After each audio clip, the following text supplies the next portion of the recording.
narcotrafiquant Joaquín Guzmán Loera a été déclaré coupable, mardi à New York, de tous les chefs d'accusation.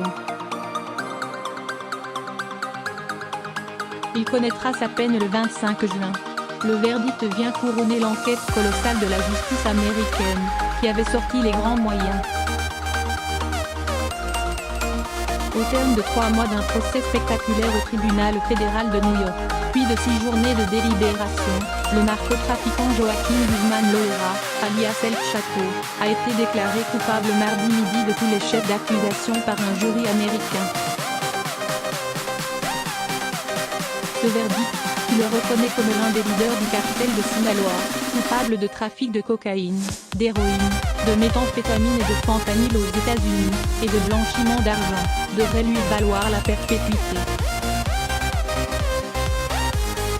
Il connaîtra sa peine le 25 juin. El Chapo, 61 ans, avait été extradé aux États-Unis en janvier 2017 après 2 évasions rocambolesques au Mexique. New York était l'une des principales plateformes de distribution des drogues du cartel. Trou noir. Si Guzmán n'a pas témoigné lors de son procès, les enquêteurs ont fait défiler à la barre 56 témoins, dont 14 anciens membres de l'organisation criminelle pour la plupart incarcérés aujourd'hui aux États-Unis. D'anciens associés, sicarios, employés ou une maîtresse, qui ont accepté de coopérer avec la justice américaine dans l'espoir d'une réduction de peine. Ils l'ont tous accusé d'avoir codirigé le puissant cartel de Sinaloa, organisant l'export de plus de 155 tonnes de cocaïne colombienne vers les États-Unis ou la corruption des autorités mexicaines, ordonnant violence et torture pour neutraliser les cartels rivaux. Un procès hors norme, qui a permis de lever le voile sur le narcotrafic international et la corruption endémique, comme aucun autre à ce jour, a souligné le procureur Richard Donoghue, lors d'une conférence de presse à l'issue du verdict. Les jurés ont pris leur temps, réétudiant de nombreux documents et témoignages clés du procès pendant leur délibération. Leur verdict vient couronner l'enquête colossale de la justice américaine, qui avait sorti les grands moyens pour faire condamner ce baron de la drogue, à la tête du cartel de Sinaloa pendant 25 ans. C'est une victoire pour les forces de l'ordre américaines, une victoire pour les Américains qui ont tant souffert, une victoire pour le Mexique où plus de 100 000 personnes ont perdu la vie dans des violences liées à la drogue, et pour les familles qui ont perdu un proche dans le trou noir de l'addiction, c'est féliciter le procureur. Certains disent que la guerre contre les drogues ne vaut pas la peine d'être menée. Cela se trompe. Chaque condamnation contribue à sauver des vies. Bouc émissaire.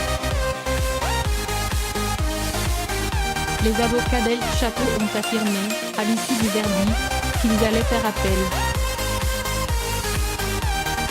Avant même que Guzmán ne soit jugé, avant même qu'il ne mette un pied sur le sol américain, il était déjà présumé coupable par les médias et par la justice américaine, a regretté l'un d'eux, Eduardo Badarezo. Tout au long du procès, la défense a dénoncé une mascarade de justice, assurant qu'El Chapo n'était qu'un bouc émissaire du gouvernement mexicain, corrompu au plus haut niveau, et que les ex-narcotrafiquants ayant témoigné contre lui n'étaient que des ordures prêts à tous les mensonges pour réduire leur peine.